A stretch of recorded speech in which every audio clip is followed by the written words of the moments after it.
கொஞ்சம் டேஸ்டியாக ஹெல்த்தியாக ஒரு பொடி ரெசிபி இன்றைக்கி நம்ம பார்க்கலாம். அது பிரண்டை பொடி. இந்த பிரண்டை பொடி செய்கிறதுக்கு பிரண்டையை எடுத்துக்குங்க. அதோடைய நார்பகுதியை நல்லா க்ளீன் பண்ணி சின்ன சின்ன பீசஸாக கட் பண்ணி எடுத்துக்கலாம். ஒரு பேனில் நல்லெண்ணெய் பிரண்டை போட்டு நல்லா வதக்கி எடுங்க. அது பிரண்டையுடைய கலர் சேஞ்ச் ஆகணும். நல்லா சேஞ்ச் ஆனதுக்கப்புறம் இதை ஒரு பிளேட்டுக்கு ட்ரான்ஸ்ஃபர் பண்ணிடலாம். இதோட ஒரு 4 ரெட் சில்லிஸை நல்லா ரோஸ்ட் பண்ணி எடுத்துக்குங்க. இதையும் தனியாக எடுத்துக்கலாம்.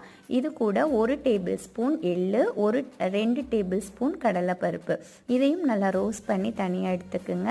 2 டேபிள் ஸ்பூன் உளுத்தம் பருப்பு, 1 டீஸ்பூன் சீரகம், அதே போல் கொஞ்சம் மிளகு பொடி மிளகு ஆட் பண்ணி இதையும் ரோஸ்ட் பண்ணி தனியாக எடுத்துக்குங்க. இதெல்லாம் கூலானதுக்கப்புறம் ஒரு மிக்ஸி ஜாரில் ட்ரான்ஸ்ஃபர் பண்ணிக்கலாம். இதோட ஒரு லெமன் சைஸ் புளி, கொஞ்சம் சால்ட் ஆட் பண்ணி கிரைண்ட் பண்ணிங்கன்னா டேஸ்டியான பிரண்டை பொடி ரெடி.